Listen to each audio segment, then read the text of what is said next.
ओम नमः शिव गोरख। आज की वीडियो में मैं आपको बताने जा रहा हूँ कि आप खुद अपने शरीर का बंधन कैसे करें और शरीर का बंधन क्यों आपको करना चाहिए।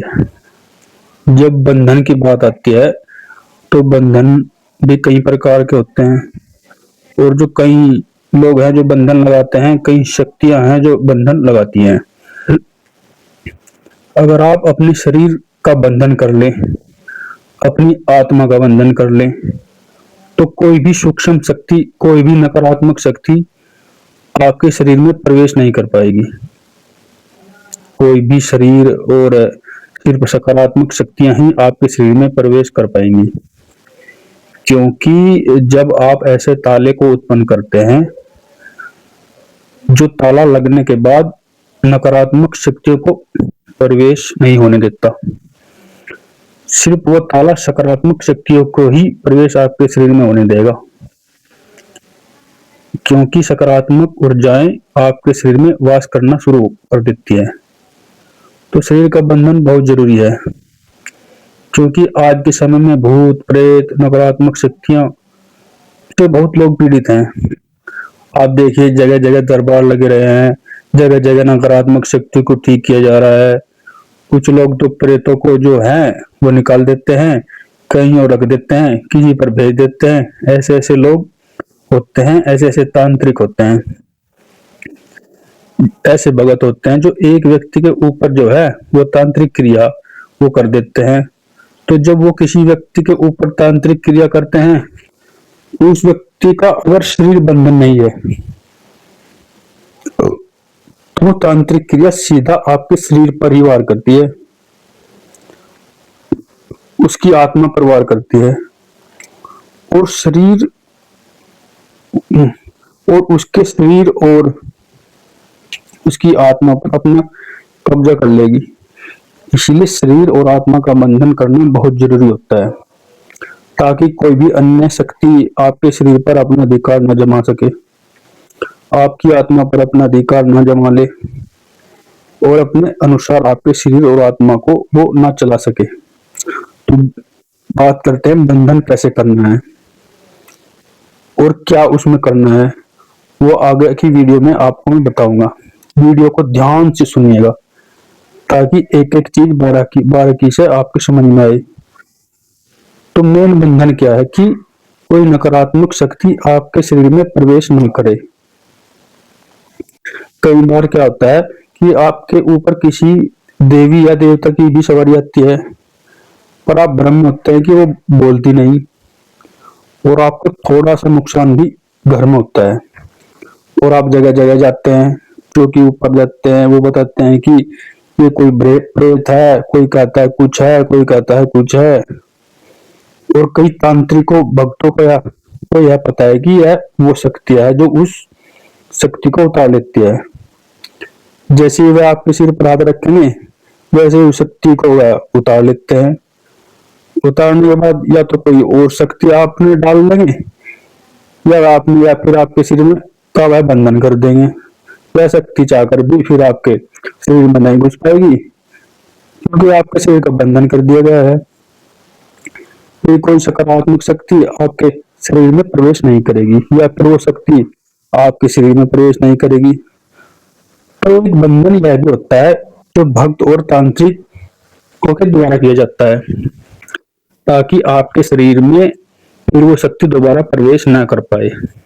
वो शक्ति सकारात्मक थी, देवी देवताओं की थी, पर आपने मूलवश उस शक्ति को उतरवा दिया, जिससे फिर उसकी कृपा आपको आने वाले समय में बिल्कुल भी प्राप्त नहीं होगी।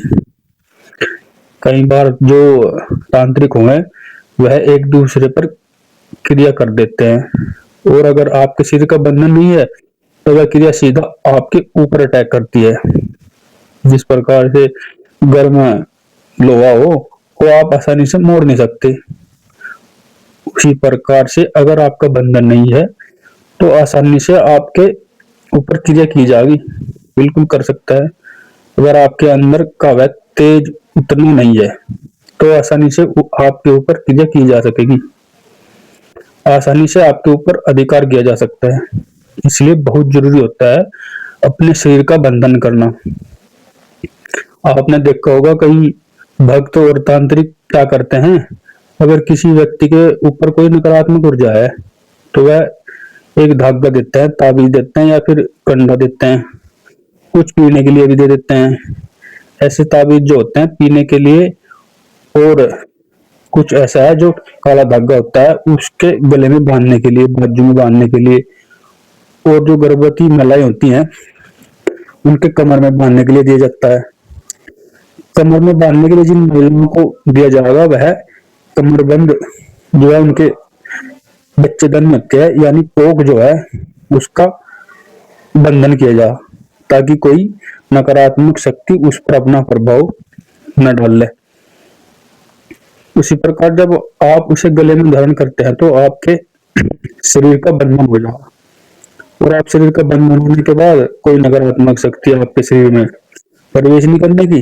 हालांकि उसकी पवित्रता का ध्यान भी रखना पड़े, उसे गंदे ताबीज का और वह जो जैसे सुतक वतक में नहीं जाना होता, और गंगा जल से उसे धोना होता है। इस प्रकार से तो यह बंधन किया जाता है शरीर का, और इस प्रकार से किया गया बंधन जो है फिर आपके शरीर को, आपकी आत्मा को बचाता है, और आपके शरीर में किसी प्रकार का प्रभाव नहीं होता। कई बार नकारात्मक शक्तियां जो आपके घर में होती हैं, आपके ऊपर होती हैं, वह भी आपके शरीर का बंधन कर देती हैं। आपकी जो द्वार है, जो मुख्य द्वार ब्रह्मण द्वार जो होता है वो आत्मा की तरफ जाता है, उसको उसका वो बंधन कर देती है, जिससे आप कितनी ही पूजा करो वो ईश्वर तक पहुंचेगी ही नहीं। क्योंकि जो द्वार होता है पूजा का, जो फल है वो आपके कर्म का, वो ईश्वर तक जाने का वो रास्ता ही बंद कर देती है, तो द्वार बंद कर देती है। तो इसलिए आपके शरीर का वो बंधन कर देती है। तो अब आपके बंधन कैसे करना है अपने शरीर का, अब शरीर का बंधन बता रहा हूं, लेकिन शरीर का बंधन करने के लिए सबसे बड़ी चीज होती है जाप। जितना किसी एक मंत्र को उठाकर जाप करेंगे उतना ही आपका ऑरा विकसित होता जाएगा, आपका तेज बढ़ता जाएगा, आत्मिक तेज बढ़ता जाएगा, ऑरा बढ़ता जाएगा, और एक ऐसी अवस्था आएगी धीरे धीरे आपका तेज इतना हो जाएगा कि वो तेज आपके पूरे शरीर आत्मा में फैल जाएगा, और कोई भी नकारात्मक शक्ति आपका आपसे आपके पास नहीं आ पाएगी। जिस प्रकार से आग जलाने और अग्नि जलाने पर आग के निकट, बहुत निकट नहीं आ सकते लोग, अगर आग में प्रवेश करने की कोशिश करेंगे तो जल जाएगी। उसी प्रकार से जब कोई नकारात्मक शक्ति आपके शरीर आत्मा में प्रवेश करने की कोशिश करती है और आपका जो हो रहा है वह तेजवान है, आपने बहुत जाप किया है, तो उससे क्या होता है, वह शक्ति जल जाती है, नष्ट हो जाती है। तो आप अगर आपको लोक लगाना है अपने शरीर आत्मा पर तो आपको जाप करना पड़ेगा। जाप कीजिए, और कोई मुश्किल काम नहीं, बहुत ही आसान काम है जाप। आप चलते फिरते जाप कर सकते हैं, एक जगह बैठकर जाप कर सकते हैं, चलते फिरते जाप, आप कुछ भी कर रहे हैं आप जाप कीजिए, क्योंकि जो समय होता है उसका फल आपको प्राप्त होता ही है। जैसे उदाहरण के लिए मैं आपको बता रहा हूँ, अगर मेरा काम जो है वह डिलीवरी का काम है तो मैं बाइक चलाता हूँ, मैं जाप करता रहता हूँ, या फिर मैं बैठा हूँ तो जाप करता रहता हूँ, या फिर कई बार जब मैं सोने के लिए जाता हूँ तो जाप करते करते सो जाता हूँ। तो इस प्रकार से हर समय हर क्षण का आपको प्रयोग करना है, और उसका जप का जो पुण्य है वह आपको अर्जित करना है, ताकि उससे आप अपने ओरे को और अपने पुण्य में वृद्धि कर पाए, जिससे आपका ओरा जो है वो तेजवान हो जाएगा। मुझे आशा है यह जानकारी आपको पसंद आई होगी। पहली बार चैनल पे हैं तो चैनल को लाइक कीजिए, शेयर कीजिए।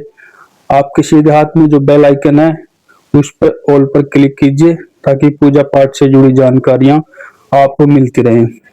मैं बाबा गोरखनाथ जी से विनती करता हूं कि बाबा गोरखनाथ आप पर कृपा करें, आपके घर पर कृपा करें, आप और आपका परिवार सदा सुखी रहे, स्वस्थ रहे, खुश रहे।